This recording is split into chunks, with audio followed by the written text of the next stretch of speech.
L'ordinateur quantique, dans le futur, dans un futur lointain, il sera peut-être potentiellement capable de casser les codes de sécurité à base de clés publiques, notamment les clés RSA qui sont dans tout l'Internet aujourd'hui, qui protègent tes mails, ton SSH, ton SSL, enfin tous les protocoles VPN et compagnie qu'on utilise dans les réseaux ouverts. Il y a une menace qui est lointaine. Certains la jugent très proche, genre à 5 ans. Je pense qu'ils sont un peu trop optimistes. D'autres à 15 ans, d'autres jamais. Bon, bref. On ne sait pas trop quand ça va arriver. Et donc, la conséquence de ça, c'est que comme c'est une menace qui est quand même assez sérieuse sur la protection d'Internet, voire même des crypto-monnaies, du Bitcoin et de la blockchain, des gens ont eu l'idée de créer des solutions pour s'en protéger. Et les solutions, elles existent. Maintenant, s'intéresser au calcul quantique que parce que c'est une menace à long terme, c'est un peu de courte vue. Il faut s'intéresser à l'opportunité que ça présente pour résoudre des problèmes qui sont mal résolus aujourd'hui. Et là, ça intéresse les industries qui font de la recherche appliquée, en chimie, en sciences des matériaux. Ça peut intéresser les entreprises du secteur de la finance, potentiellement celles du secteur logistique, mais là, avec des réserves que j'évoquais tout à l'heure sur les algorithmes qui ne sont pas encore tout à fait secs là-dessus. Donc, il y a quand même beaucoup de champs d'activité qui sont potentiellement intéressés sur le côté positif de l'usage de ces machines. En France, en fait, on a souvent l'habitude de se taper dessus en disant on n'est pas bon, on est en retard. Je considère que non, on n'est pas si en retard que ça par rapport à nos collègues européens ou américains. Je vais te citer quelques exemples. Bonjour à tous et bienvenue dans la jungle de Story Jungle pour ce nouvel épisode de Nouvelle Jungle, donc le podcast qui décortique les nouveaux débats auxquels font face les entreprises et les dirigeants. Et pour ce dernier live de l'année, on va parler d'informatique quantique avec mon invité. Bonjour Olivier. Bonjour Gilles. Olivier Ezrati, donc tu es auteur, tu es enseignant, tu as été dans ta longue vie directeur marketing France de Microsoft. Il y a 25 ans. Tu as travaillé sur tout un tas d'innovations de technologie, on s'est connus d'ailleurs sur d'autres sujets. Et aujourd'hui, depuis quelques années, tu t'intéresses de très près et tu travailles sur l'informatique quantique. Tu es même le fondateur de la Quantum Energy Initiative, dont on va parler tout à l'heure. Tout à fait. Et alors, tu es auteur aussi de ce livre Understanding Quantum Technology, qui est un petit livre de 1500 pages, 5 tomes. Mais là, ce qu'on voit, c'est la 5e partie. C'est la 5e partie, la plus petite. Mais ça fait 4 cm et demi d'épaisseur sur Amazon. Mais c'est téléchargeable gratuitement. Voilà. Alors, donc, bon, tu connais bien le sujet et on est ravis de parler d'informatique quantique aujourd'hui, alors qu'on finit d'ailleurs l'année des 100 ans de la mécanique quantique. Il y a eu plein d'événements autour de la mécanique quantique. Mais aujourd'hui, on va parler d'informatique quantique. Alors, pour commencer, donc, évidemment, quand on parle d'informatique quantique, il y a beaucoup de promesses. Mais d'abord, peut-être une première question, avant de rentrer là-dedans. Comment t'es tombé dans la marmite quantique ? Ça fait très longtemps, depuis 20 ans que je suis indépendant, que je m'intéresse aux nouvelles technologies du numérique en général. J'ai exploré pas mal de champs technologiques où il y avait un peu un côté mystérieux d'un point de vue scientifique. Le séquençage de l'ADN, la fabrication des semi-conducteurs, l'astrophysique. Voilà, t'es servi là. Et il y a 10 ans, j'ai vu la lumière en disant tiens, c'est marrant, on commence à parler de D-Wave, une société canadienne sur le sujet. Je me rendais compte que, 1, je n'y comprenais rien, 2, que les gens qui l'expliquaient, probablement l'expliquaient pas très bien, et que c'était un champ scientifique énorme à explorer. Et depuis, maintenant, je fais ça à temps plein depuis 7-8 ans, quoi. Quand on parle d'informatique quantique, souvent on envisage des innovations de rupture assez fondamentales. Alors sur, par exemple, l'optimisation de sujets complexes autour de la logistique, de la finance, la simulation de molécules, donc la création de nouvelles molécules, par exemple pour aller capter le CO2 dans l'atmosphère ou pour créer des nouveaux médicaments. Les applications aussi militaires comme les radars quantiques, on en parlera peut-être. La cryptographie qui fait un peu peur parce qu'on va pouvoir casser tous les codes d'Internet ou peut-être proposer une cryptographie qui effectivement est réputée inviolable. On verra que c'est peut-être pas vrai non plus d'ailleurs. Et puis le croisement du quantique et de l'intelligence artificielle qui est là aussi vecteur de plein de promesses, avec notamment des modèles d'IA quantique. On va en reparler. Mais avant de descendre dans tous ces sujets, je te propose, Olivier, de faire un exercice qu'on a dû te demander à plusieurs reprises. Est-ce que tu peux nous résumer ton livre de 1500 pages en 1 minute ? C'est quoi l'informatique quantique ? Comment ça marche ? Alors, le livre couvre autre chose que l'informatique quantique, puisque, comme tu le citais, il y a les capteurs quantiques et les communications quantiques, qui sont deux autres domaines Mais technologiques. c'est des domaines Voilà. séparés. Alors, l'informatique quantique, c'est un mélange de promesses et de réalité aujourd'hui, qui consiste à créer des ordinateurs qui s'appuient sur les lois de la physique quantique, alors avec des concepts pas forcément toujours faciles d'accès, comme la superposition et l'intrication, et qui permettent de résoudre des problèmes qu'on n'arrive pas à résoudre correctement avec les ordinateurs actuels. Aujourd'hui, il y a certains problèmes que tu as cités, en fait, simuler des molécules, simuler des processus chimiques, de nouveaux matériaux, résoudre des problèmes très complexes, où on atteint les limites des supercalculateurs existants. Et donc, il se trouve que les principes de la physique quantique permettent d'envisager de créer des algorithmes, donc des solutions logicielles, qui permettront de résoudre plus efficacement ces problèmes-là. Donc, c'est une quête, parce qu'on n'y est pas encore, il y a encore du boulot, et ça vise à, en gros, élargir le champ du calcul scientifique d'un côté, et du calcul pour les opérations dans les entreprises au day-to-day, comme dans la finance. Tu as cité des cas d'optimisation de portefeuille, par exemple, ou de calcul de risque. C'est un sujet très important dans les maths financières. C'est tout ça le champ du possible que pourrait rendre possible justement les ordinateurs quantiques. Alors, la question, c'est est-ce que c'est maintenant ou dans le futur? On va en discuter. Oui, avec la possibilité d'explorer, alors on ne va pas rentrer dans le détail, mais un volume d'états différents qui scale en puissance n, enfin en 2 puissance n, au fur et à mesure qu'on met des qubits l'un à côté de l'autre, et c'est ça qui va donner en fait la puissance quantique. Alors, c'est pas que ça, justement. Alors, je pourrais peut-être expliquer quand même. Effectivement, le principe de base de l'ordinateur quantique, c'est qu'il manipule une information de base qu'on appelle un qubit. Ça va être ma question. C'est un objet qui superpose un état 0 et 1 avec des coefficients qui sont des nombres complexes, donc c'est un peu. Alors, le bit normal, c'est 0 ou 1. Oui. Le qubit, c'est une superposition de 0 et de 1. Et avec des variables complexes. Donc, c'est des mathématiques avec de l'algèbre linéaire, c'est pas accessible à tout le monde. Mais en gros, c'est un peu l'équivalent de comme si on avait deux nombres réels ou deux nombres flottants qui caractérisent notre qubit, en fait. Et donc, ça veut dire qu'on a plus d'informations sur un qubit. Mais une fois qu'on est capable de relier entre eux plusieurs qubits, par exemple dans un processeur où ils sont côte à côte dans des semi-conducteurs, là on va avoir accès, quand on fait le calcul, à un espace mémoire qui est en 2 puissance n, donc il augmente de manière exponentielle. Alors ça c'est la théorie, parce qu'en pratique c'est pas si simple que ça à faire, parce que les qubits ils ont un défaut, c'est qu'ils génèrent du bruit. Il y a du bruit qui affecte nos qubits, qui fait que on a du mal à vraiment exploiter ça. Et puis il y a aussi une particularité assez étrange de la physique quantique, c'est que pendant qu'on fait le calcul, on a accès à cet espace mémoire, mais à la fin du calcul, quand on lit nos qubits, on n'obtient que des 0 et des 1 classiques. Donc en fait, c'est une manière d'expliquer ça, c'est que c'est riche dedans. Une réponse. Voilà, on obtient une seule réponse. Donc c'est riche dedans et pauvre dehors. Donc la question qui se pose quand on crée un algorithme quantique, et ça c'est vraiment un sujet de mathématiques et un sujet pour les créateurs d'algorithmes, c'est comment faire en sorte qu'on exploite la richesse de ce calcul dans cet espace mémoire qui est très grand, tout en extrayant une information qui est relativement faible, enfin en quantité, qui est utile pour résoudre un problème. Alors, tu prenais le cas de la chimie, par exemple, je peux l'expliquer. Dans le cas de la chimie, en fait, souvent, on s'intéresse à des valeurs très précises. On s'intéresse, par exemple, à ce qu'on appelle l'état fondamental, c'est-à-dire l'énergie au repos d'une molécule. C'est juste un chiffre. Enfin, c'est un chiffre avec des chiffres derrière la virgule, mais on cherche ça. Donc, en fait, pour obtenir ça, il faut faire des calculs très compliqués dans cet espace mémoire qui est très grand. Tout ça pour obtenir un chiffre à la sortie. Donc, c'est là où le calcul quantique est tout à fait approprié. Oui, faire le calcul pour les molécules de H2O typiquement n'est pas accessible pour un ordinateur classique. Si, H2O, on sait le faire. Si, on sait le faire pour H2O. C'est à partir de 4-5 atomes que ça devient un peu plus compliqué.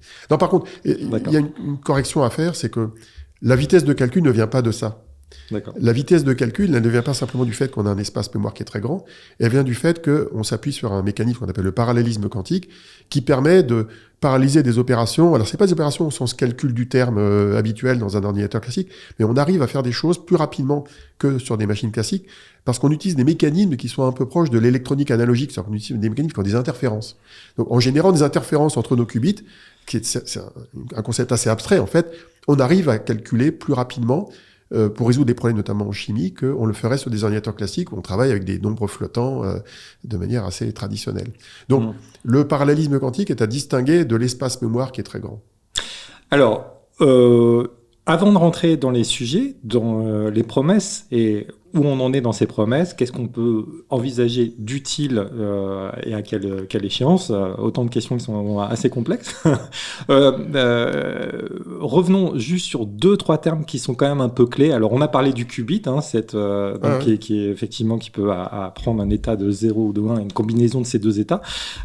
On parle de superposition, c'est le fait justement d'avoir cette superposition entre un état 0 et un état 1 qui est vraiment au cœur de la mécanique quantique.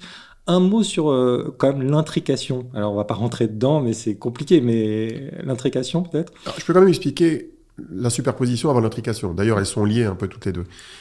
La superposition, c'est pas juste un concept abstrait du 0 et du 1 qui sont 0 et 1 en même temps. Ça vient des objets qu'on manipule. C'est des objets quantiques qui sont en général des atomes avec des électrons ce qu'on appelle des électrons de la couche de valence qui définissent un peu le niveau d'énergie de l'atome, qu'on excite avec des lasers en général. Ça va être des électrons isolés, qu'on est capable d'isoler dans des structures de semi-conducteurs et dont on contrôle ce qu'on appelle le spin. En gros, c'est l'orientation magnétique vers le haut ou vers le bas, pour faire simple. Et on peut aussi manipuler les propriétés des photons, qui peuvent avoir une polarisation, par exemple, horizontale ou verticale. Et puis il y a aussi un quatrième cas qu'il faut évoquer, parce que ça a valu le prix Nobel à un Français récemment qui s'appelle Michel Devoret. C'est les qubits supraconducteurs, qui eux sont des électrons, mais qui travaillent de concert, collectivement. C'est des milliards d'électrons, dont on est capable de contrôler la phase dans un système à très basse température où il y a une barrière avec un effet tunnel, enfin un système un peu compliqué, où on est capable d'avoir 2 niveaux d'énergie. Alors, ce qu'il faut comprendre, pour comprendre cette superposition, c'est que tous ces objets, l'électron, l'atome, les photons, les qubits supra, c'est des objets qui sont décrits mathématiquement comme des ondes, en fait. Et on doit ça à Albert Einstein, en 1905, et à un Français qui s'appelle Louis de Broglie, qui avait compris que les atomes et les électrons, ils pouvaient se comporter comme des ondes, en fait. Et les ondes, eh bien, on en connaît dans la vie de tous les jours. Et on a les ondes sonores, on a la lumière, on a les vagues où tu jettes un caillou dans un lac plat, tu vois une vague qui se propage. Et donc, c'est ça, des ondes. Ça, c'est les ondes au sens macroscopique physique. Eh bien, en physique quantique, on a aussi des ondes avec des vagues. Et c'est facile de comprendre que si on a un atome qu'on est capable d'avoir dans un état repos ou un état excité, ben en fait, ces deux états-là, c'est deux ondes différentes qu'on est capable d'additionner. Et donc, mathématiquement, les qubits, c'est quoi? C'est des objets mathématiques pour l'ordinateur, pour le développeur, qui s'appuient sur ces objets physiques qu'on est capable de superposer dans ces deux états. Alors, tu posais la question maintenant sur l'intrication. Voilà. Là, c'est un peu compliqué. Juste sur la superposition, c'est la fameuse expérience de pensée du chat Schrödinger qui est à la fois mort et vivant. Oui. Alors, je n'aime pas du tout cette expérience-là parce que elle a été déformée de son idée d'origine. L'idée d'origine de Schrödinger, c'est de montrer que c'était pas possible à l'échelle macroscopique. Que la superposition des états est possible pour des objets de toute petite taille, nanoscopiques, électrons, atomes, photons, des molécules, mais pas avec un chat. Ça permet de comprendre que l'univers quantique est quand même très différent de l'univers physique. Mais voilà. Passons à l'intrication, parce qu'on va passer après au business. Oui, parce que l'intrication, ça pourrait nous occuper très longtemps. Ça a valu notamment le prix Nobel à Alain Aspect en 2022 avec ses collègues. Il n'a pas démontré l'intrication au sens propre du terme. Non, même pas. Non, mais je suis désolé. C'est plus compliqué que ça. Il a démontré que des photons qui avaient un passé commun, qui étaient liés à l'excitation d'un atome de calcium, avaient des propriétés, quand on les mesurait, ces photons-là, qui étaient corrélés. Et il a montré que, en fait, les photons ne se parlaient pas, malgré le fait qu'ils avaient des propriétés qui étaient communes quand on les mesurait. Et l'expérience qu'il a créée en 1982, avec des collègues que je connais, d'ailleurs Jean Delibard et Philippe Grangier, qui est un ami, un physicien, il a démontré qu'il n'y avait pas ce qu'on appelle de variable cachée, que Einstein avait plus ou moins imaginé dans les années 1935. Et ça reste encore un paradoxe. En gros, il y a une corrélation de la mesure aléatoire de deux objets quantiques qui ont un passé commun. Mais cette corrélation des états, qui est mesurée par plein d'expériences qu'on fait avec des probabilités et des statistiques, on ne sait pas l'expliquer réellement physiquement. Et d'ailleurs, la première fois que j'ai rencontré Alain Aspect, qui remonte à mai 2018, il nous a expliqué ce qu'il a fait. J'étais avec Fanny Blouton, avec qui je fais les podcasts Quantum et Décode Quantum, et qui travaille chez OVH Cloud aujourd'hui, et qui est responsable du quantique chez OVH. Eh bien, on voit Alain Aspect, il nous raconte son expérience en 2018, et à la fin, il nous dit, Olivier et Fanny, vous avez compris l'intrication? Et on se regarde tous les deux et on dit, bah non, pas vraiment, parce qu'on n'arrive pas à interpréter. Et il dit, moi non plus. Donc, Alain Aspect, il a fait l'expérience, il a montré qu'il n'y avait pas de variable cachée, il a il a un tranché sur le débat entre Niels Bohr et Albert Einstein, mais il n'a pas forcément d'interprétation de ce qui se passe d'un point de vue physique au sens commun du terme. Bon, on l'utilise dans les technologies quantiques. Voilà, on l'utilise. Donc, effectivement, c'est un phénomène. Einstein disait ça peut pas exister, et aujourd'hui, on l'utilise dans les. Non, il disait pas que ça peut pas exister, Einstein. Je suis désolé. Je vais te contredire souvent. Tu vas voir ça. Il disait pas que ça peut pas exister. Il disait qu'on ne peut pas l'expliquer avec les fondements de la physique quantique, et il disait qu'il manque quelque chose à la théorie. Il y a une variable cachée. Variable cachée ou autre chose, mais il disait la théorie n'est pas complète, c'est ce qu'on appelle la théorie du réalisme. Il disait on ne décrit pas entièrement ce qui se passe, la théorie est incomplète, il y a encore du boulot. Bon. Et on est un siècle plus tard et on est encore en train de chercher. Alors avançons juste sur deux termes qu'on voit beaucoup dans l'informatique quantique, c'est l'avantage quantique et la suprématie quantique. En deux mots, rapidement, parce qu'il faut qu'on parle du... Alors, le terme de la suprématie quantique, il a été créé, je crois, par John Preskill, ça remonte à 2011, que j'ai rencontré la semaine dernière, d'ailleurs, à Santa Clara, aux États-Unis. C'est un grand scientifique qui est responsable de la chaire de Richard Feynman à Caltech, donc en Californie, près de Los Angeles. Et la suprématie quantique, ça correspondait à l'idée de faire un calcul par un ordinateur quantique qui est totalement impossible à réaliser de manière classique. Mais avec un petit bémol, un petit étoile, comme dans les contrats d'assurance, qui est de dire oui, mais sans que forcément que ça serve à quelque chose. Et donc, la plupart des expériences dites de suprématie quantique qui ont été réalisées par Google, par exemple, l'année dernière, en 2019, avec le processeur Sycamore en 2019 et le processeur Willow en 2024, ou par des Chinois avec des photons, ce sont des sortes de processus de calcul, mais qui sont totalement aléatoires.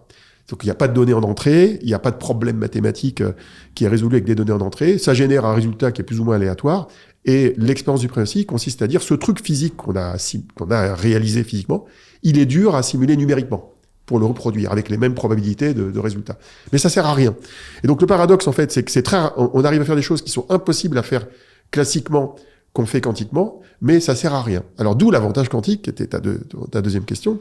L'avantage quantique, c'est une notion un peu plus pratique pour l'entreprise. Ça consiste à dire, je fais quelque chose d'utile avec un ordinateur quantique, que soit je ne peux pas faire avec un ordinateur classique, soit je le fais plus rapidement, avec moins d'énergie, avec un meilleur résultat. Mais en général, l'avantage quantique, il est souvent décrit comme étant quelque chose qu'on ne peut pas faire classiquement. Donc là, on est dans le concret pour l'entreprise. Et on va voir, je te poserai la question si on a déjà observé cet avantage quantique. Mais... Tu veux que je te réponde maintenant ou pas ? Bon, allez, allons-y. Alors, l'avantage quantique, on l'a observé relativement récemment, dans les 12 derniers mois. On l'a observé dans avec des algorithmes de simulation de physique quantique pour résoudre des problèmes de physique quantique, mais qui relèvent de la recherche fondamentale. C'est-à-dire qu'on l'a pas fait sur des besoins dans la chimie évoquée tout à l'heure, des besoins qui intéressent les entreprises. On l'a fait dans la recherche fondamentale, pour la physique des particules à haute énergie, pour la physique dite de la matière condensée. C'est en gros des expériences qui sont faites sur des semi-conducteurs ou des matériaux à des températures qui sont proches du zéro absolu, donc on trouve pas beaucoup dans les entreprises d'un point de vue pratique, mais c'est quand même intéressant, parce qu'on a montré récemment sur des machines IBM ou des machines Continuum de boîtes américaines ou sur D-Wave aux États-Unis, on a montré qu'on pouvait faire des simulations de matière qu'on ne sait pas faire classiquement. Et donc, c'est la première étape qui a été franchie ces 12 derniers mois. Donc, c'est très positif. Très bien. Donc, on commence à le voir. Alors, justement, première question, rentrons un petit peu dans le vif du sujet. On en est où et où tu nous situes dans le cycle de la hype de Gartner sur les technologies quantiques? On en est où? Alors, j'aime pas du tout le cycle de la hype. D'ailleurs, j'ai écrit un papier là-dessus il y a 3 ans. J'ai écrit un papier en anglais qui s'appelait Mitigating the Quantum Hype, où je décrivais justement où est-ce qu'on en était par rapport au cycle du Gartner. Parce que le cycle du Gartner, il part du principe que il y a une espèce de hype, puis après ça s'écroule, puis après ça remonte. Voilà. Mais ça n'a pas marché tout le temps comme ça. Je veux dire, le mobile ou l'Internet n'a pas suivi ce cycle-là. Donc, forcément. Tu comprends le sens de ma question. Oui, où est-ce qu'on en est? Est-ce que il y a beaucoup de hype autour d'un sujet qui n'est pas encore fécond? Oui, il y a de la hype. Voilà. Et quel est Alors, il y a de la hype. Il y a de la hype pour plein de raisons. D'abord, le parcours du combattant qui nous permettent de faire tout ce que tu as raconté tout à l'heure, toutes les promesses sur la chimie quantique, l'optimisation, les machine learning quantique, etc. On n'y est pas encore et il y a beaucoup de travail pour y arriver. Et la question qui se pose, c'est de comprendre ce qui reste à faire. Parce qu'aujourd'hui, on a les premières expériences qui montrent qu'on obtient un avantage quantique dans certains cas de figure. Et pourquoi on n'arrive pas à le faire dans les cas qui intéressent les entreprises? Et pour comprendre ça, il faut rentrer dans le détail. Alors, le détail, c'est quoi? C'est que nos qubits, ils sont en général mis en œuvre dans des circuits qui sont souvent des circuits intégrés, un peu comme des processeurs de PC ou des processeurs Nvidia dans les serveurs. Et ces circuits-là, ils manipulent soit des ions piégés, soit ils manipulent les courants supraconducteurs, donc ça c'est le cas d'IBM et de Google, ou d'Alice and Bob en France, soit ils manipulent de la lumière, et la lumière est manipulée dans des circuits aussi, qui sont des circuits semi-conducteurs, parce qu'il y a des guides de lumière, on est capable de modifier la lumière qui traverse des circuits, puis après on mesure la lumière à la sortie. Il y a un seul cas où ce sont pas des circuits qui manipulent nos objets quantiques, c'est le cas des atomes dits neutres, donc qui sont pas ionisés. C'est le cas de la société Pascal en France, qui a 5-6 concurrents dans le monde. Et là, les atomes, on est capable de les contrôler dans le vide avec des lasers. Donc on a des lasers qui contrôlent la position des atomes, qui contrôlent leur état. Et là, il n'y a pas de circuit intégré qui est en dessous des atomes. Alors que dans tous les autres cas de figure que je connais, en tout cas, il y a toujours un circuit intégré quelque part. Donc, nos objets quantiques, on les contrôle comme ça. On les contrôle en général avec de la lumière, avec des courants électriques, avec ce qu'on appelle les pulsations micro-ondes. Les pulsations micro-ondes, c'est un peu la lumière, mais dans des fréquences radio au lieu d'être dans des fréquences optiques. Donc en gros, on envoie des ondes électromagnétiques sur nos objets pour changer leur état, pour les superposer, pour les intriquer, et après pour les mesurer. Eh bien, le problème qu'on a, c'est que ces objets quantiques qu'on manipule avec cette superposition, c'est des objets analogiques, et ils sont sujets au bruit. Un bruit qui est que l'environnement, même si on refroidit nos qubits à des températures assez basses, l'environnement peut affecter la stabilité de nos objets. Donc ce sont des objets relativement fragiles, et donc le travail des scientifiques et le travail des technologues dans les entreprises comme nos startups en France ou les Google et les IBM, c'est de faire en sorte de limiter les effets du bruit. Et pour limiter les effets du bruit, on a deux solutions, principalement. On a une première solution qui est d'améliorer la physique de nos qubits, donc c'est vraiment la science des matériaux, la science de l'interaction entre les différents composants dans nos qubits, c'est la science des ondes qu'on envoie sur nos objets pour s'assurer que les ondes sont de bonne qualité. Donc c'est comment on contrôle les qubits pour limiter les effets du bruit. Ça, c'est le premier effet. Alors c'est là où on a fait des progrès relativement importants jusqu'à maintenant. C'est ça qui permet de faire les expériences que je décrivais tout à l'heure en simulation de physique. La deuxième solution, qui elle est beaucoup plus complexe, c'est de faire ce qu'on appelle la correction d'erreur. Donc comment on fait la correction d'erreur ? En fait, on prend plein de qubits qui sont de qualité, on va dire, intermédiaire, et on les assemble pour faire un qubit qui est corrigé, ce qu'on appelle un qubit logique. Ce qu'on appelle effectivement un qubit logique. Mais la notion de qubit logique, vue abstraite comme ça veut rien dire. La question du qubit logique, c'est un qubit logique qui dure combien de temps ou qui permet de faire combien d'opérations. Et donc un qubit logique doit toujours être associé à une taille de programme, en fait.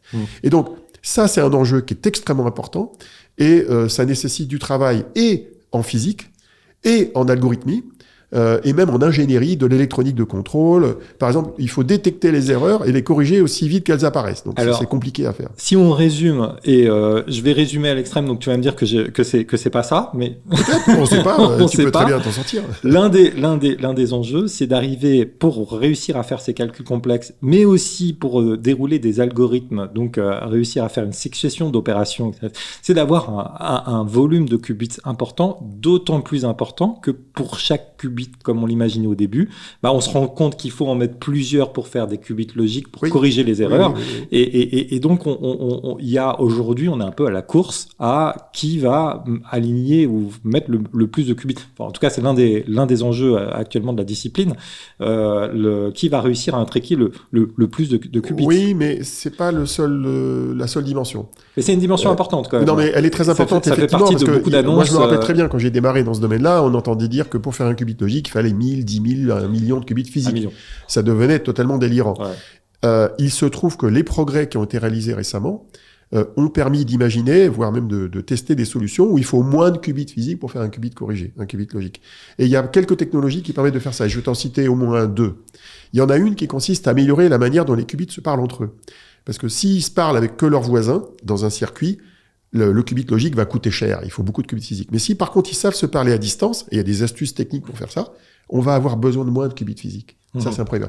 Deuxième astuce, ça consiste en fait à améliorer tout simplement la qualité des qubits. Et donc c'est ce que fait par exemple Alice and Bob en France. Alice and Bob a des qubits supraconducteurs, mais qui ont un bruit qu'on appelle un bruit biaisé. C'est un bruit qui est plus faible dans une dimension au détriment d'une autre dimension, mais à la fin, ça permet de faire des qubits logiques qui nécessitent moins de qubits physiques. Et donc, en fait, en gros, on diminue comme ça la quantité de qubits physiques nécessaires. On travaille sur les deux sujets. C'est augmenter le nombre de qubits qu'on peut intriquer ensemble et baisser le nombre de qubits nécessaires. Exactement. Donc, on en est où là-dessus? Justement, alors, pour donner des ordres de grandeur, IBM, par exemple, qui veut faire d'ici 2029 200 qubits logiques, avec le support de 100 millions de portes, je crois, dans un circuit, il prévoit de faire ça avec à peine quelques dizaines de milliers de qubits physiques, ce qui est pas mal. Alice and Bob, de son côté, ils veulent faire 100 qubits logiques avec 2000 qubits physiques, ce qui est, tu vois, c'est pas un chiffre délirant. Ils imaginent tout mettre dans une seule puce, ce qui est quand même pas mal. Du côté d'IBM, comme du côté d'autres concurrents comme Google ou autres, ils ont une difficulté qui est que, en augmentant le nombre de qubits par puce, on peut pas forcément aller très très loin. Je crois que Google, il veut aller jusqu'à 10 000 dans une seule puce. C'est pas évident d'y arriver. Bon, je leur souhaite bien du courage pour y arriver, mais supposons qu'ils y arrivent. Mais pour faire des choses utiles, ils vont avoir besoin de plusieurs puces. Et ils vont avoir besoin de connecter les puces entre elles. Et ils vont pas les connecter avec une prise Ethernet, tu vois, comme ça, de manière classique. Ils vont être obligés de les connecter avec des liaisons intriquées, avec des photons micro-ondes ou des photons optiques. Et la technologie qui va permettre de connecter les processeurs entre eux, de manière quantique, elle est en cours de développement. Et il y a des sociétés, d'ailleurs, dont une société française qui s'appelle WeLink, qui travaille là-dessus, qui est basée à Paris. Et c'est un enjeu technologique incroyable d'arriver à connecter les processeurs quantiques entre eux. Alors, au final, tu les vois où, les promesses qui sont à portée de bois, à portée dans ce qu'on vient d'évoquer? Quels sont les sujets qui sont les plus prometteurs peut-être à moyen terme? Est-ce que ce serait plutôt la simulation, donc créer ces molécules typiquement comme le fait Pascal, l'entreprise que tu as citée? Ils font ça aussi avec des atomes, effectivement, dans un modèle dit analogique. Mais oui. Donc voilà, sur les sujets qu'on a évoqués en introduction, quels sont les sujets sur lesquels on avance? Peut-être un mot aussi sur les applications militaires, parce que là aussi, il semblerait qu'on ait quand même pas mal avancé, notamment sur les capteurs, les radars, etc. Mais là, on n'est pas dans le calcul quantique. On n'est pas dans le calcul quantique, tout à fait. Il faut préciser de quoi on parle. Bien alors, sûr. Je reviens à ta question sur les technologies quantiques. Alors, je reviens à ta question sur le type d'application. C'est un sujet de débat. Clairement, c'est un sujet de débat. Il n'est pas tranché entre les algorithmiciens, les gens qui font du hardware. Ce qu'on sait aujourd'hui, c'est que, a priori, on a une bonne fenêtre de tir sur les algorithmes de simulation de la physique quantique. Y compris ceux que je citais tout à l'heure, on a déjà des avantages quantiques. Mais les avantages quantiques qu'on a aujourd'hui, c'est sur ce qu'on appelle la matière condensée, sur des modèles de ferromagnétisme un peu compliqués. Ils ont un avantage, c'est que c'est des modèles qui sont assez proches de la physique des qubits qu'on manipule en dessous. Donc comme ils sont pas très loin sémantiquement, ça marche bien. La chimie, c'est plus compliqué, parce que simuler des molécules avec des interactions entre les électrons dans des molécules, c'est plus loin de la sémantique de l'ordinateur, donc il y a plus de travail de conversion, en gros, de ce qui se passe dans les molécules vis-à-vis des qubits. Donc là, on pense que le jour où on aura quelques centaines de qubits logiques, on pourra faire des choses très intéressantes. Là où on est moins sûr de nous, c'est pour la résolution des problèmes d'optimisation. Pourquoi ? Parce que les algorithmes qui permettront de faire ça, on en a un certain nombre aujourd'hui, mais la plupart des algorithmes connus d'optimisation, ils n'ont pas une accélération qui est suffisante pour que d'un point de vue pratique, ce soit meilleur que l'ordinateur classique aujourd'hui. Donc c'est un enjeu de recherche. Alors, en gros, c'est un enjeu où il faut que les chercheurs continuent à étudier la manière de concevoir des algorithmes quantiques qui permettraient de résoudre des problèmes avec une accélération dite exponentielle, qu'on n'a pas encore dans la majorité des cas. Il y a eu des avancées récentes. Google a sorti un algorithme qui s'appelle DQI il y a un an. Il y a eu des hauts et des bas autour de ça. Il y a plein de chercheurs qui travaillent là-dessus. Mais en gros, aujourd'hui, c'est encore immature. Et on a la même question sur le machine learning quantique. Tu voulais en parler, mais le machine learning quantique, il y a des expériences qui sont faites aujourd'hui. On obtient des résultats qui sont pas inintéressants, mais on n'est pas encore dans un régime où on fait mieux que le calcul classique. Et c'est un sujet de débat. Alors, sur l'IA, ça marche dans les deux sens. C'est-à-dire qu'en fait, l'idée serait de créer effectivement des algorithmes quantiques pour des nouveaux modèles d'IA quantique, mais de l'autre côté, l'IA peut servir à régler des problèmes pour mettre en place des technologies quantiques, c'est bien ça? Alors tout à fait. Alors l'IA, il faut toujours préciser de quoi on parle quand on parle d'IA, parce que l'IA c'est tellement large comme domaine. Dans l'IA, il y a le machine learning pour analyser des données structurées, par exemple, dans une expérience de physique. Il y a le deep learning qui analyse des données plus complexes, comme les images ou le texte ou la voix. Il y a les LLM qui sont encore un sous-ensemble du deep learning qui traitent des données liées à du langage ou tout ce qui se ressemble à du langage. Par exemple, du code, c'est du langage. Une image, c'est aussi du langage par certains côtés. Et puis, il y a aussi les IA qui résonnent, qui sont aujourd'hui réalisées avec des surcouches des LLM et avec lesquelles on fait des choses absolument extraordinaires aujourd'hui. Alors, tous ces exemples que je viens de donner, les 4 exemples que je viens de donner, sont utiles pour les physiciens et pour les gens qui créent des technologies quantiques aussi bien au niveau du matériel qu'au niveau du logiciel. Alors, je vais donner quelques exemples. Premier exemple, quand tu fais des expériences de physique quantique, tu obtiens plein de résultats. Tu fais plein de mesures, tu obtiens des résultats. Ces résultats, il faut les analyser. Eh bien, l'analyse de ces résultats fait de plus en plus appel au machine learning. Mais machine learning courant, quoi. Quand tu crées du code, il y a des langages de programmation qui sont utilisés pour faire du code. Eh bien, les LLM savent générer du code pour créer aussi bien des codes de correction d'erreur ou des variations de codes de correction d'erreur que pour créer des circuits quantiques basés sur ce qu'on sait déjà faire. Il y a des données d'entraînement, évidemment. Et donc, d'une manière générale, on peut utiliser le machine learning et toutes ses dérivés dans plein de situations. Et je ne connais quasiment plus maintenant personne qui n'utilise pas de machine learning dans le domaine de la recherche et fondamentale et appliquée pour créer les technologies quantiques. Et c'est vrai aussi pour les capteurs quantiques où il y a beaucoup de données qui sont récupérées et on a besoin d'analyser les données. Donc le machine learning est un outil incontournable pour les physiciens et les gens qui créent des technologies quantiques. Et à l'inverse, ce serait quoi la promesse d'un code, enfin d'une IA quantique ? Alors, la promesse d'une IA quantique, ce serait de créer des algorithmes quantiques qui apporterait un bénéfice par rapport aux algorithmes classiques de machine learning. Alors, le bénéfice qui est attendu, il n'est pas encore vraiment au rendez-vous, mais il y en a 2. Il y en a un premier qui est d'améliorer l'efficacité des algorithmes, par exemple pour diminuer le taux d'erreur dans des segmentations ou de la détection d'objets, par exemple dans des images. Il y en a un autre qui serait éventuellement de baisser le coût énergétique, parce qu'on sait que l'IA coûte très cher. Mais dans ces 2 cas de figure-là, je dirais c'est work in progress, on n'y est pas encore. C'est une promesse, certains pensent qu'on va y arriver, d'autres non. L'un des enjeux du machine learning, c'est qu'en général, dans le machine learning et le deep learning, il faut beaucoup de données d'entraînement. Et les données d'entraînement, il faut les faire ingérer par l'ordinateur classique ou quantique qui est mis en œuvre. Et l'ingestion des données dans l'ordinateur quantique, c'est pas forcément son fort. Il n'est pas très bon en vitesse d'entrée-sortie, en gros, quoi. Donc, il faut arriver à mélanger des bouts d'algorithmes classiques et des bouts d'algorithmes quantiques pour réduire le poids de l'ingestion des données par le système quantique pour évidemment rendre ça possible. Pour ce qui est d'améliorer la qualité des résultats, on n'a pas encore d'avantages réellement génériques obtenus. Il peut être obtenu sur des cas très précis. C'est un sujet de recherche, en fait. Alors, tu parlais de l'énergie utilisée par l'IA. Parlons de l'énergie utilisée par la quantique. C'est un de tes sujets. Tu as créé donc la Quantum Energy Initiative. D'abord, il y a un problème. Est-ce qu'on est confronté aux mêmes problématiques qu'on le trouve sur l'IA, qui est très, très consommateur, très gourmand en énergie? C'est un sujet qui est très quantique, c'est à la fois un problème et une solution. C'est-à-dire que, en gros, avec des collègues physiciens, que sont Alexia Ofev, qui est basé à Singapour, qui dirige un laboratoire du CNRS, et puis Robert Whitney, qui est un Anglais basé à Grenoble, dans un autre laboratoire du CNRS, on a créé cette initiative il y a 3 ans. Et l'idée, c'était de se poser la question, à la fois d'un point de vue scientifique et d'un point de vue technologique et même d'un point de vue marché, qui était de se dire, les technologies quantiques vont arriver sur le marché, que ce soit des capteurs, des communications quantiques ou des ordinateurs quantiques. Est-ce que ce serait pas bon de s'intéresser à l'empreinte environnementale de ces technos au moment où elles sont conçues plutôt qu'une fois qu'on les déploie à grande échelle, comme on le fait sur l'IA aujourd'hui? Donc ça, c'est une question sociétale. C'est une question d'éthique, d'innovation responsable.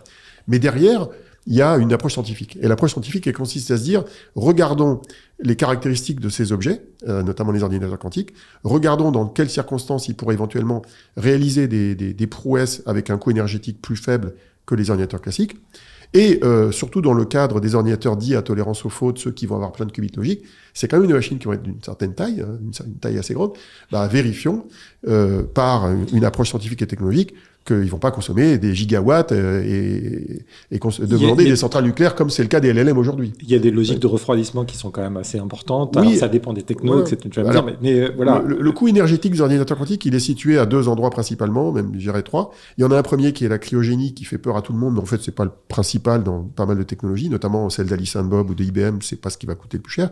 Il y a l'électronique. Parce que nos qubits sont contrôlés par de l'électronique de contrôle. Donc, c'est des systèmes d'électronique à température ambiante qui souvent génèrent des signaux qui sont envoyés dans des câbles sur les qubits. Et ça consomme beaucoup d'énergie. Et il y a des opportunités pour réduire cette consommation par des progrès technologiques à la limite connus. Et on change de manière de faire des circuits électroniques pour faire ça. Il y en a une troisième qui est moins connue, à laquelle je suis très attaché, qui est le coût de l'informatique classique qui pilote l'ordinateur quantique. Parce que les circuits quantiques, il faut les compiler, il faut les préparer, il y a la correction d'erreurs qui a un certain coût, informatique classique, et ça, il faut vérifier que ça coûtera pas cher. Alors, l'intérêt de la Quantum Energy Initiative, c'est qu'elle aborde la question sous l'angle scientifique et technologique. Elle l'aborde en créant une nouvelle discipline de recherche, et fondamentale et recherche appliquée, qui consiste à dire, regardons le système dans son ensemble, avec toutes ses composantes, regardons comment on peut estimer son coût, regardons comment on peut optimiser l'ensemble. Alors, je vais utiliser un mot un peu pompeux qui est l'approche holistique, c'est une approche globale du système, et ça oblige les gens, par certains côtés, à aborder le cadre de l'informatique de manière globale, pas en prenant les composants isolés les uns des autres, en regardant le problème globalement. Et surtout, on est en train de standardiser la manière de mesurer la consommation d'énergie de ces machines-là, à l'I3E, qui est un organisme international de standardisation. On va benchmarker les systèmes avec cette méthode-là, et on va aider les acteurs du marché. Il y a même des participants à l'initiative QEI qui créent des entreprises pour faire ça. On va aider les acteurs du marché à optimiser énergétiquement leur système. Alors, on va parler écosystème. Je te propose, justement, écosystème, cinquième tome. C'est le cinquième tome du bouquin. de ton livre. D'abord, peut-être une première question. Est-ce que les entreprises, les grands groupes, devraient investir dès aujourd'hui le champ des technologies quantiques? Alors, je dirais oui. À minima, il faut comprendre ce qui se passe. Ouais.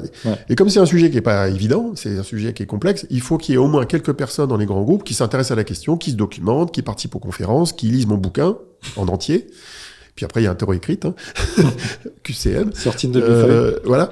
Non, mais il faut se documenter. C'est vrai de l'IA, c'était vrai du cloud quand c'est apparu, c'était vrai de la mobilité quand c'est apparu. Il faut se documenter. C'est la première chose à faire, mais ça prend du temps. Le point d'entrée, c'est quoi? Tu fais pas en 5 minutes. Mais le point d'entrée, c'est les sujets de cybersécurité, donc notamment de code post-quantique, etc., qu'il faut mettre en place dans les entreprises pour ne pas se faire craquer ces données. Dont on dit que ça met 10 ans à mettre en place. On peut le regarder sous l'angle, je dirais, de la peur et de la protection, qui est l'affaire de la cybersécurité dont on n'a pas beaucoup parlé, ou on peut le regarder sous l'angle de l'opportunité. C'est deux choses différentes. Peut-être un mot sur la cybersécurité. Ah oui, c'est un sujet. C'est un sujet. Allons-y. L'ordinateur quantique, dans un futur lointain, il sera peut-être potentiellement capable de casser les codes de sécurité à base de clés publiques, notamment les clés RSA qui sont dans tout l'Internet aujourd'hui, qui protègent tes mails, ton SSH, ton SSL, enfin tous les protocoles VPN et compagnie qu'on utilise dans les réseaux ouverts. Ça touchera pas trop les protocoles à base de clés dissymétriques qui sont utilisés par les États, par les gens qui se protègent bien. Mais en gros, tout ce qui est Internet, carte de paiement, etc., compte bancaire, c'est menacé par cet algorithme c'est un algorithme dit de Peter Shor, de factorisation de nombre entier, qui a été inventé en 94, qu'on ne sait pas encore exécuter aujourd'hui sur une machine quantique au-delà du chiffre 15, sachant que les clés RSA qui sont vulnérables, c'est des clés qui ont 2048 bits, c'est-à-dire beaucoup plus que le chiffre 15. Donc la menace, elle est là. Elle est perçue comme étant... Le chiffre 15, c'est l'algorithme, c'est une transformation de Fourier qui permet de distinguer, enfin de réduire en nombre premier. Voilà, c'est ça. Enfin, la transformation de Fourier est une des composantes de l'algorithme, effectivement. Et donc, en gros, il y a une menace qui est lointaine. Certains la jugent très proche, genre à 5 ans. Je pense qu'ils sont un peu trop optimistes. D'autres à 15 ans, d'autres jamais. Bon, bref. On ne sait pas trop quand ça va arriver. Et donc, la conséquence de ça, c'est comme c'est une menace qui est quand même assez sérieuse sur la protection d'Internet, voire même des crypto-monnaies, du Bitcoin et de la blockchain, des gens ont eu l'idée de créer des solutions pour s'en protéger. Et les solutions, elles existent. Elles ont été standardisées, notamment par le NIST, qui est un organisme de standardisation américain. C'est complètement carré, les normes? Pas complètement, parce qu'il y a plusieurs façons de se protéger, il y a plusieurs normes qui existent, mais en gros, les principales normes ont été définies il y a 2 ans. Il y a déjà des sociétés qui commencent à les proposer, il y a des sociétés qui proposent des audits aussi de la cybersécurité des entreprises. Et donc, rien que pour cette raison-là, les entreprises qui ont des données très critiques, comme les banques, ou les acteurs dans le monde de la santé, ou les gouvernements, ils doivent s'y intéresser. Bon, maintenant... s'intéresser au calcul quantique que parce que c'est une menace à long terme, c'est un peu de courte vue. Il faut s'intéresser à l'opportunité que ça présente pour résoudre des problèmes qui sont mal résolus aujourd'hui. Et là, ça intéresse les industries qui font de la recherche appliquée, en chimie, en sciences des matériaux. Ça peut intéresser les entreprises du secteur de la finance, potentiellement celles du secteur logistique, mais là, avec des réserves que j'évoquais tout à l'heure sur les algorithmes qui sont pas encore tout à fait secs là-dessus. Donc, il y a quand même beaucoup de champs d'activité qui sont potentiellement intéressés sur le côté positif de l'usage de ces machines. Alors, je te posais la question, est-ce qu'il faut que les groupes s'y intéressent? Maintenant, je te pose l'autre question, est-ce que les groupes s'y intéressent? Est-ce que concrètement, donc on voit plein de startups, on va parler après de l'écosystème global français, européen, et puis comment il se situe à l'échelle internationale. Mais avant, est-ce que aujourd'hui, dans cet écosystème, on a des groupes, et pourquoi pas des groupes français d'ailleurs, qui sont actifs déjà sur ces sujets? Alors oui, en général... Tu as parlé beaucoup d'Américains. Non, les groupes utilisateurs, parce qu'il faut séparer les Microsoft, les Google, les IBM ou les Alice & Bob, les Pascal, et les Kobli, les Candela en France. Il faut pas j'en oublie trop. À chaque fois j'en oublie, je me fais taper dessus, mais c'est 12 et aussi. Il y a plein d'acteurs en France et à l'étranger. Ça, c'est l'offre. La question, c'est les utilisateurs. En France, en fait, on a souvent l'habitude de se taper dessus en disant on n'est pas bon, on est en retard. Je considère que non, on n'est pas si en retard que ça par rapport à nos collègues européens ou américains. Je vais te citer quelques exemples. EDF. EDF, c'est un énergéticien. Ils ont créé une équipe qui s'intéresse au calcul quantique dès 2017-2018. Aujourd'hui, elle est dirigée par Christophe Demain, qui fait partie de EDF R&D. Ils ont même lancé un projet collaboratif qui implique Candela, Alice & Bob et le CNRS, avec les équipes qui ont créé la QEI. Et ils s'intéressent à la question de l'avantage énergétique, de l'optimisation du coût énergétique des algorithmes, tournant sur des machines de ces sociétés-là, mais basés sur les besoins d'EDF. Donc un projet qui s'appelle Optimisation de l'énergétique du calcul quantique. Je vais te citer Airbus, qui étudie la question depuis longtemps. Ils ont même lancé un challenge pour faire participer les développeurs à des compétitions comme des hackathons pour trouver des solutions à leurs problèmes. Je vais te citer Total Energy, qui s'intéresse beaucoup à la question. Je vais citer des banques. C'est des équipes dédiées au quantique. Ils ont des équipes dédiées. Alors, très souvent, c'est des équipes un peu comme des oignons. C'est-à-dire qu'il y a une core team qui fait à peine une ou quelques personnes. C'est complété par souvent des thésards en CIFRE, des thésards CIFRE qui sont à cheval entre l'entreprise et des laboratoires de recherche français, INRIA, CNRS ou CEA, ou université. Et après, il va y avoir un écosystème de gens intéressés par le sujet dans l'entreprise, dans une communauté. Et donc, ça arrive souvent dans les entreprises. Tu gères une communauté, t'as les outils de partage, de SharePoint, je sais pas quoi, qui permettent de partager l'information, des réunions de tous les ans ou tous les 6 mois, des news qui sont diffusées dans la boîte. Je peux citer des banques qui s'intéressent à la question, comme BPCE, comme BNP, j'en oublie, Crédit Agricole, qui a fait des projets pilotes avec Pascal et avec Candela. Dans le monde de l'industrie, on peut citer, j'ai cité Airbus, je peux te citer CGA-CGM, qui s'intéresse aux questions de logistique, la Poste, la SNCF, ça fait du monde quand même. Ça fait beaucoup d'entreprises. Donc ils sont présents, d'accord. Ils sont présents sur le sujet. Ils sont pas chefs de filière en revanche. C'est pas eux. Qu'est-ce que tu entends, chef de filière? Ce qui effectivement tire un petit peu l'ensemble de la filière quantique en France. C'est plutôt les. Ça dépend. Ça va être plutôt un Pascal. Non, mais ça dépend. Non, mais ça dépend. Je reprends l'EDF, à qui je travaille dans le cadre du projet que je citais tout à l'heure. Le EDF est vraiment moteur. Par exemple, les événements qui sont organisés par Terratech, qui est en gros le club des utilisateurs de supercalculateurs en France, qui s'intéressent beaucoup au calcul quantique, ils organisent leurs événements quasiment une fois sur deux chez EDF, à Palaiseau. Donc, des entreprises comme EDF sont vraiment très actifs. L'ancien responsable du quantique chez EDF, qui s'appelle Joseph Miquel, c'est lui qui dirige le Lab Quantique, qui est le club utilisateur du quantique en France. Donc, il y a une perméabilité entre le monde des entreprises utilisatrices et l'écosystème quantique en France. Alors justement, comment se situe l'écosystème quantique en France, donc la filière et d'ailleurs, est-ce qu'il faut la considérer plutôt à l'échelle européenne? Est-ce qu'elle existe à l'échelle européenne ou est-ce qu'on est encore dans une compétition sur ces technologies-là au sein de l'Europe? Et comment elle se situe par rapport aux grands concurrentes en Chine et aux États-Unis notamment? Tu as répondu un peu à la question dans ta question, mais... et puis elle était longue comme une longue chaîne de qubits. Hein, oui, exactement. Donc, il faut raisonner à l'échelle européenne, c'est clair, si on veut se battre par rapport aux Américains. Mais le fait-on? Mais on le fait à moitié. Disons qu'il y a quand même une initiative européenne qui a été lancée en 2018, qui s'appelait le Quantum Flagship, qui est en train d'être renouvelé en ce moment, qui deviendra le Quantum Act, qui est une loi qui avait été votée par le Parlement européen, par les États membres. Il y a une Quantum Strategy qui est en train d'être mise à jour, et je participe à ça aussi dans mes différentes activités. Donc, il y a vraiment une volonté à l'échelle de l'Union européenne de faire quelque chose de global. Avec un vrai, financement sur la Quantum Strategy, oui, il y a eu un financement d'un milliard d'euros lancé il y a 2018. En fait, en tout, ce qui est pas beaucoup. En 5 ans, l'Union européenne a financé 2 milliards dans les technologies quantiques, tout compris, parce qu'il faut ajouter ce qui a été fait dans les communications satellites, les communications quantiques, qu'on n'a pas beaucoup évoqué, parce que c'est aussi un sujet important. Et donc, au total, c'est quand même 2 milliards. Et quand on fait le total des investissements publics européens, donc on ajoute l'Europe et les États membres, on arrive à peu près 8 milliards. Enfin, entre 7 et 9 milliards, parce qu'il y a plusieurs manières de les compter. On est au-dessus des États-Unis. Ah, c'est plus que les États-Unis. On est plus que les États-Unis, au niveau financement public. Là où on n'est pas bon en Europe... c'est dans les labos, et Harvard a des moyens incroyables. Non, c'est même pas là qu'on n'est pas bon. Ouais. Là où on n'est pas bon, c'est qu'on n'a pas les GAFA en Europe.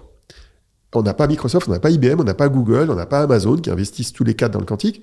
Et on n'a pas un capital risque aussi développé qu'en Europe. Et ça, on sait depuis longtemps, c'est pas lié au quantique.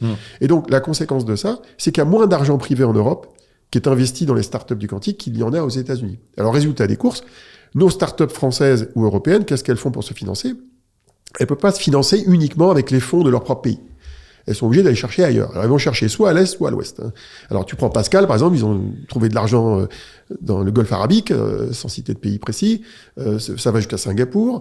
D'autres essayent côté États-Unis, mais c'est plus difficile si tu n'as pas de filiale là-bas. Alors, Pascal et Alice Bob ont une filiale aux États-Unis, donc ils se préparent à lever de l'argent là-bas. Il faut avoir une vision mondiale, c'est clair. Alors, par contre, maintenant, dans le concert européen, il y a une très bonne nouvelle. C'est que la France est numéro 1.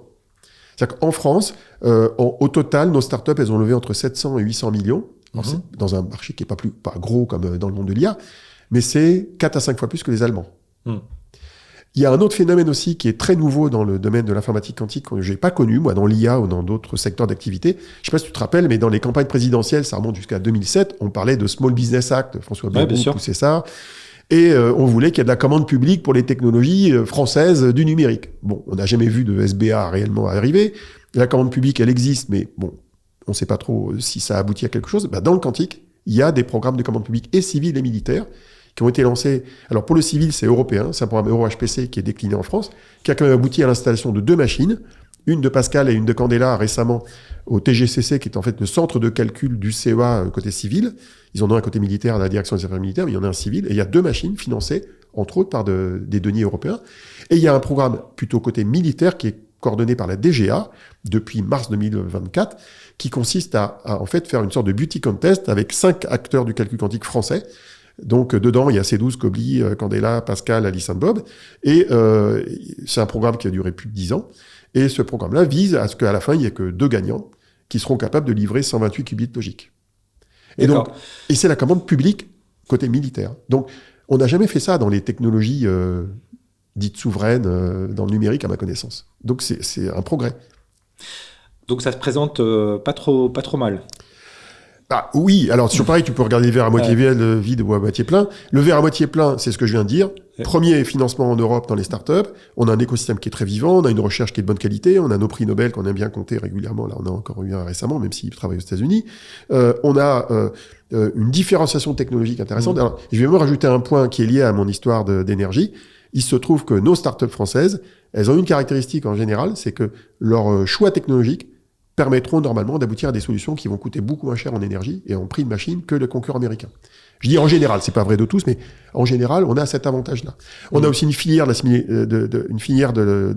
semi-conducteurs qui est à Grenoble, qui est derrière la start-up Kobli, qui fait des qubits avec du silicium. On a quand même beaucoup d'atouts à l'échelle européenne. Maintenant, la question, c'est comment on va consolider l'industrie à l'échelle européenne. Et là, il y a du boulot. Bon, peut-être une dernière question côté industrie. Quels sont les profils dans lesquels les industriels devraient investir ? Parce qu'on parle aussi parfois de pénurie de profils sur ces sujets qui sont des sujets complexes. Bon, je me rappelle la pénurie sur les développeurs Java il y a 30 ans. Il y a toujours eu des pénuries sur les nouveaux sujets. Après, le développeur Java, là, il faut qu'il bouffe le premier tome de ton... Oui. Alors, ce qui est très intéressant dans le cadre des technologies quantiques et du calcul quantique, c'est que c'est un sujet qui est assez complexe, où il faut revoir beaucoup de principes de base. Moi-même, qui suis ingénieur logiciel de formation, j'ai quand même dû réapprendre beaucoup de choses pour découvrir ce monde-là, mais c'est passionnant.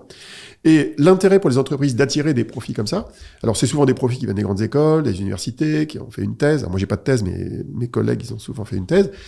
Les entreprises avaient été amenées à recruter des talents d'un niveau scientifique supérieur à la moyenne. Donc, quand tu crées une équipe quantique dans ta boîte, en fait, tu crées une équipe de scientifiques de très bon niveau. Et c'est un peu une pompe à talents, quoi. Ça permet à l'entreprise d'être attirante pour les talents. Et ça, c'est fondamental. Et après, ces talents, ils pourront servir à plein de choses, même au cas, le pire des cas où l'ordinateur quantique ne fonctionne pas. Donc, ça veut dire que tu prends des gens qui ont une capacité d'abstraction qui est assez élevée, qui sont pas mauvais en maths. Souvent, c'est des physiciens aussi dans leur background. Ils ont une capacité de résolution de problèmes très complexes. Et ça, c'est des capacités qui servent dans plein de domaines, quoi. Ça ne sert pas que l'ordinateur quantique. Alors Olivier, tu m'as tendu la perche pour la dernière question. Une question importante, évidemment, c'est revenons sur l'informatique quantique. Quel est ton pronostic ? Il arrive dans 5 ans, elle arrive dans 5 ans, dans 10 ans ? Jamais. Est-ce que effectivement, ça peut être certains le disent, il y a des limites qui sont des limites soit technologiques, soit voire même physiques. C'est-à-dire en fait quand on met un trop grand nombre de qubits, il y a de la décohérence, tout s'effondre, on peut plus faire les calculs. Donc, quel est ton avis sur la question, toi qui as effectivement interrogé et discuté avec j'ai une réponse beaucoup de rhétorique qui est une forme de pirouette. J'ai dit j'en sais rien, mais je peux élaborer. Ça, c'est bien. Au sens où j'en sais rien, parce que prédire le futur, c'est difficile en général. Tu me disais en préparant le podcast, tout le monde s'est planté sur sa roadmap. Donc, les constructeurs se plantent sur leur roadmap parce qu'en général, ils sont trop optimistes. Ils sont trop optimistes au moins pour une seule raison, indépendamment des problèmes de physique, c'est que l'ingénierie, ça prend du temps. La fabrication des circuits avec des itérations assez nombreuses, ça prend du temps. Donc en général, les gens qui disent on va faire un nouveau circuit en 1 an, ça dure 2 ans, 3 ans parce que c'est plus long que prévu. Alors malgré tout, il y a aussi beaucoup d'entreprises, aussi bien de l'offre que de ce qu'on appelle les technologies habilitantes, qui proposent des technologies qui permettent d'accélérer le cycle de mise au point. Donc il y a des améliorations aussi de ce côté-là. Alors dire si ça peut marcher ou pas, écoute, c'est une question qui est pas tranchée physiquement. On ne sait pas dire combien d'objets quantiques on va pouvoir contrôler de manière intriquée jusqu'à quand. Même Alain Aspect, il dit je sais pas. Il dit on sait pas, mais c'est en testant et en essayant qu'on verra jusqu'où on peut aller. Donc c'est un peu la quête humaine, hein. Pourquoi aller sur la Lune ? Pourquoi faire ci ? Pourquoi faire ça ? Là, on teste les limites de la science avec ces technologies, avec un impact potentiel pour les industries, mais dont on ne connaît pas aujourd'hui encore l'ampleur. Mais c'est une quête de science humaine qui vaut le coup d'être faite, d'autant plus qu'elle coûte beaucoup moins cher que beaucoup d'autres domaines où on investit beaucoup. En Europe et dans le monde, on investit beaucoup moins dans le quantique que dans l'IA, par exemple. Donc ça vaut le coup parce que ça fait avancer la science, ça fait avancer les usages potentiellement. Au passage, on découvre beaucoup de choses en photonique. Exactement. Moi, je crois par exemple beaucoup au fait que même si l'ordinateur quantique ne marche pas, beaucoup de choses qu'on aura faites en le construisant serviront à d'autres domaines dans l'informatique. Un peu comme ITER avec la fusion, d'ailleurs. Mais ça, c'est un autre sujet. Oui, alors c'est un autre sujet, l'ITER. Oui, ça, un autre sujet. C'est encore plus long terme. Oui, encore plus long terme, mais il y a eu déjà beaucoup de retombées scientifiques et de découvertes suite. Tout à fait. Comme le CERN avec le LHC. Alors, Olivier, merci d'être venu dans la jungle de Story Jungle pour Nouvelle Jungle. Alors, on te retrouve sur ton podcast, sur ton blog Opinion Libre. J'ai un blog où je continue à écrire de temps en temps. Je mélange l'anglais et le français parce que j'ai une audience internationale. On lit ton livre. Le podcast, c'est pas mon podcast, c'est mon podcast avec Fanny Bouton. Avec Fanny Bouton, tout à fait. Quantum, on décode l'actualité tous les mois. Et le livre, effectivement. On lit ton livre. Alors, on l'a pas dit tout à l'heure, il est mis à jour très régulièrement. Tu me disais avant de commencer que tu venais de faire des mises à jour il y a 2 jours, justement, donc sur la version il est assez frais en général. Mais il est gratuit surtout. Il est gratuit en version numérique. Tu peux télécharger le PDF en petits morceaux avec. J'ai même une version en hashtag pour les nuls. J'ai une version qui fait 36 ou 38 pages, qui résume en fait chaque partie du bouquin pour les décideurs, qui prend les points clés. Façon grand rapport du GIEC. Le rapport du GIEC, le complet, il est très long. Il fait des centaines de pages. Non, il y a le résumé du rapport du GIEC. C'est un peu la même chose. On te suit sur LinkedIn aussi. Oui, Twitter, enfin X, LinkedIn, c'est 2 endroits où je m'exprime. Et puis je suis comme invité chez des gens comme toi, à droite et à gauche, et dans les conférences. Et dans les podcasts et dans les conférences, n'hésitez pas à nous suivre, donc la page de LinkedIn de Story Jungle ou ma page pour être informé sur les prochains lives et notamment sur les prochains épisodes de Nouvelle Jungle, donc le podcast où on décortique les nouveaux débats auxquels sont confrontés les entreprises et les décideurs. Merci Olivier, à très bientôt. Merci Gilles pour ton accueil. Merci à vous tous.